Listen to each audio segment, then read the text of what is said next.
divertimento in mare così. E poi alla fine è venuta l'idea di tentare un Guinness della prima bicicletta al mondo per fare una traversata. Oh, la prossima volta che vi serve un ciclista vi faccio perdere sulla media, però chiamate anche me, mi raccomando. Avremmo potuto fare come il dottore, che l'abbiamo preso.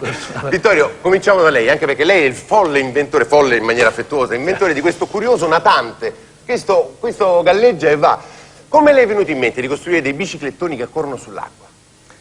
In un primo tempo, più che altro, ho fatto questa bicicletta proprio per un caso, perché dando calcio a una bottiglia di plastica vuota dell'acqua minerale che ha dentro una vasca d'acqua e lì mi è venuto in mente di fare questa bicicletta, tanto per gioco. Insomma, sì, ecco, così per gioco si è reso conto che l'acqua e la bottiglia nell'acqua non galleggiava, non andava a fondo. Non andava a fondo, ho provato a fare dei calcoli tenendo la bottiglia rovesciata, schiacciandola verso il basso a vedere quanto poteva reggere. Ho visto che con 400 bottiglie circa potevo reggere circa 180 kg, che ho fatto questa bicicletta per... Ecco, e mi ha detto, c'è tutta la squadra, tra l'altro, che adesso salutiamo, eccoli là, guardate.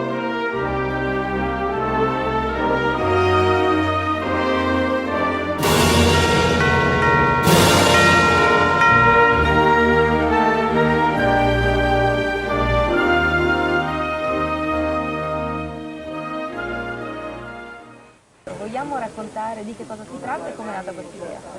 Questa idea è nata dopo che è stata fatta la traversata da Ligure Corsica e per non rimanere inoperosi abbiamo pensato di andare a rispolverare il vecchio progetto Chabrol, che è stato il primo Savona, e che aveva fatto questo progetto di unire il Tirreno con l'Adriatico per via fluviale.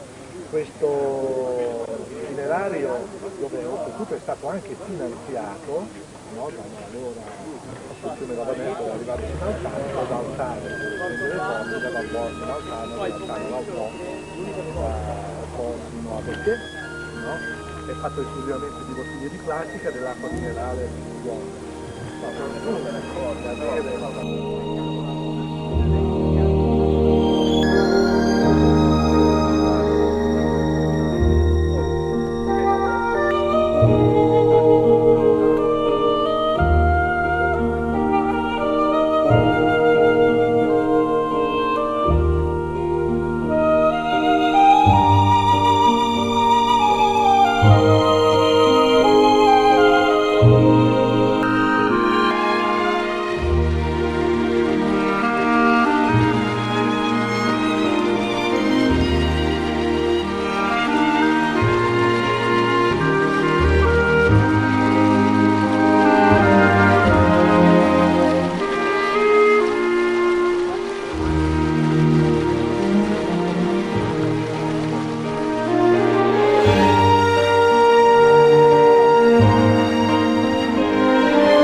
Padova è in corso la fiera campionaria, molte le curiosità, soprattutto nel padiglione dedicato agli inventori e in quello dedicato ai bambini. Stefano E.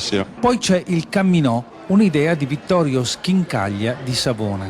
Serve per fare un tentativo da Guinness dei primati da andare da Savona, da Vado Ligure, in Corsica, camminando sull'acqua.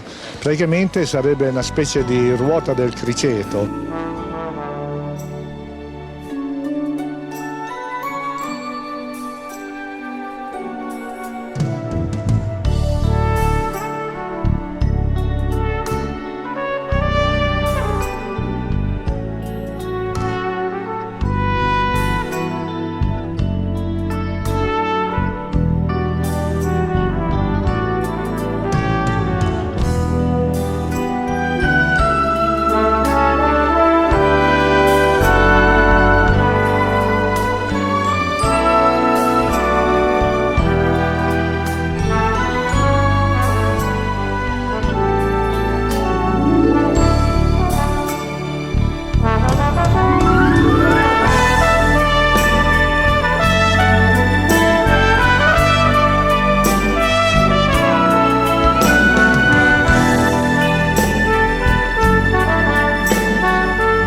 Vittorio mi dice, mi ferma per strada e mi dice: guarda, noi abbiamo in mente di fare questa cosa qui.